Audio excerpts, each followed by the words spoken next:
নমস্কার বন্ধুরা, আমি আজকে আপনাদের মুখে স্বাদ লেগে থাকার মতো সাবুদানার পায়েস রান্না করে দেখাবো। সাবুদানার পায়েস রান্না করার জন্য নিয়ে নিচ্ছি ছোট্ট এক বাটি সাবুদানা। এখন এই সাবুদানার মধ্যে জল দিয়ে জল বদলে বদলে 2 থেকে 3 বার ধুয়ে নিতে হবে।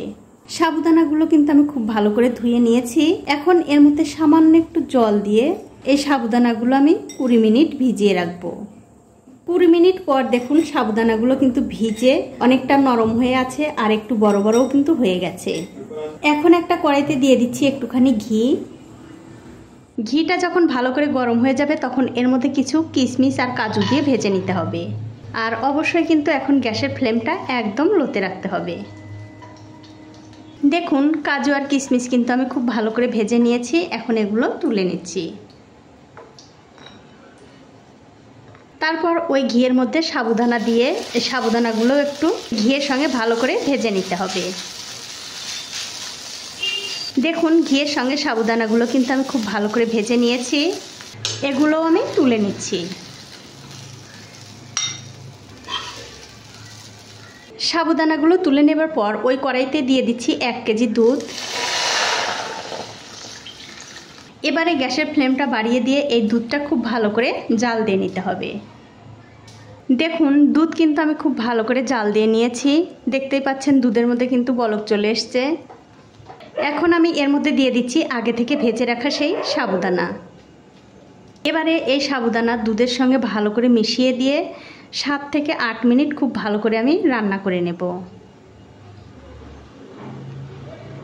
দেখুন 7-8 মিনিট সময় ধরে এই পায়েসটা কিন্তু আমি খুব ভালো করে রান্না করে নিয়েছি।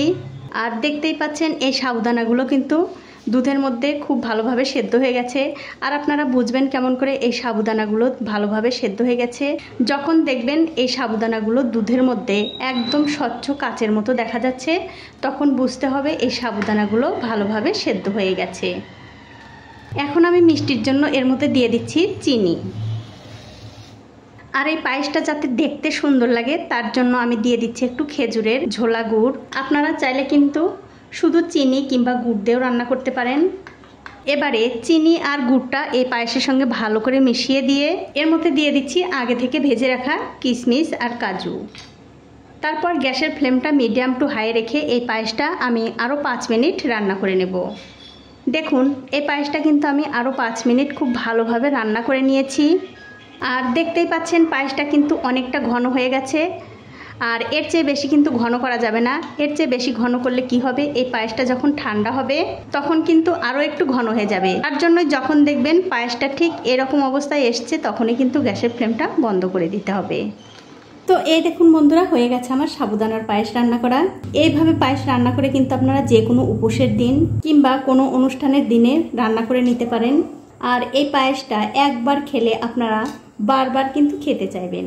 আর অবশ্যই খেয়ে কিন্তু আমাকে কমেন্ট করে জানাতে ভুলবেন না আপনাদের কেমন লাগলো।